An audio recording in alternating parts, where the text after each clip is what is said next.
अल्हम्दुलिल्लाहि रब्बिल आलमीन अस्सलातु वस्सलामु अला सय्यिदिल अंबियाइ वल मुरसलीन अम्मा बाद फ़अऊज़ु बिल्लाहि मिनश शैतानिर रजीम बिस्मिल्लाहिर रहमानिर रहीम अस्सलातु वस्सलामु अलैका या रसूलल्लाह व अला आलिका व अस्हाबिका या हबीबल्लाह। मुहतरम नाज़रीन, अस्सलामु अलैकुम व रहमतुल्लाहि व बरकातुहू। नाज़रीन, आज की इस वीडियो में हम गुफ्तगू करेंगे कि हज़रत आदम अलैहिस्सलाम को जन्नत से जब ज़मीन पर उतारा गया तो किस मुकाम पर आपको उतारा गया, और जन्नत के मुतालिक कुछ अकायद व इश्काल है, उनका जवाब देंगे। नाज़रीन, गुज़िश्ता वीडियोज़ में हज़रत आदम अलैहिस्सलाम और हज़रत अम्मा हव्वा रज़ियल्लाहु ताला अन्हा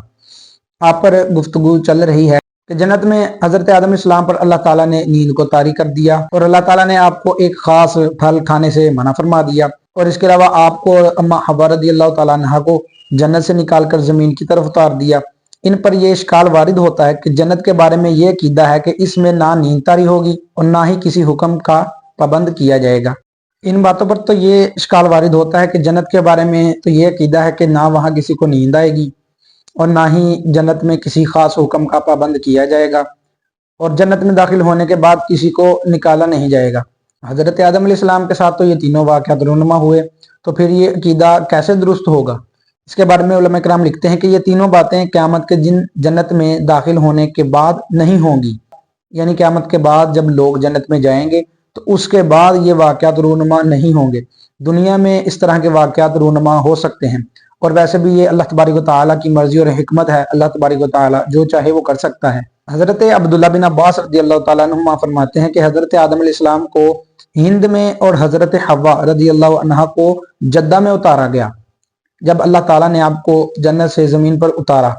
तो उसके बारे में फरमाते हैं कि हज़रत आदम अलैहिस्सलाम हिंद में और हज़रत अम्मा हव्वा जद्दा में उतरी थी, और हज़रत आदम अलैहिस्सलाम इन्हें तलाश करने निकल गए और अरफात के मैदान में इन दोनों की मुलाकात हुई। हज़रत दहाक रहमतुल्लाहि ताला अलैह फरमाते हैं कि हज़रत आदम अलैहिस्सलाम और हज़रत अम्मा हव्वा रज़ियल्लाहु अन्हा जुदाई के बाद 9 ज़ुल्हिज्जा को अरफात के मुकाम पर जमा हुए और दोनों में तारुफ हुआ, इसीलिए उस दिन का नाम अरफा और मुकाम का नाम अरफात हुआ, यानी पहचानने वाली जगह। जब हज़रत आदम अलैहिस्सलाम ज़मीन पर तशरीफ लाए तो एक अरसा दराज तक अल्लाह तबारक व तआला की बारगाह में रोते रहे, तौबा रुजू करते रहे। चुनांचे हज़रत बुरैदा रज़ियल्लाहु ताला अन्हु से रिवायत है कि हुज़ूर अलैहिस्सलाम ने इरशाद फरमाया,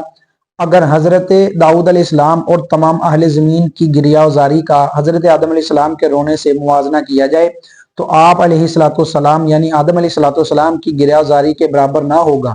यानी इतना वक़्त आप अल्लाह तबारक व तआला की बारगाह में रोते रहे। बाज़ उलमा किराम के नज़दीक जन्नत में ही हज़रत आदम अलैहिस्सलाम ने अपनी लग़्ज़िश से तौबा कर ली थी और उसे वहीं कबूल कर लिया गया था, और ज़मीन पर आप अलैहिस्सलाम की गिरियाज़ारी आजिज़ी इंकिसारी की बिना पर थी।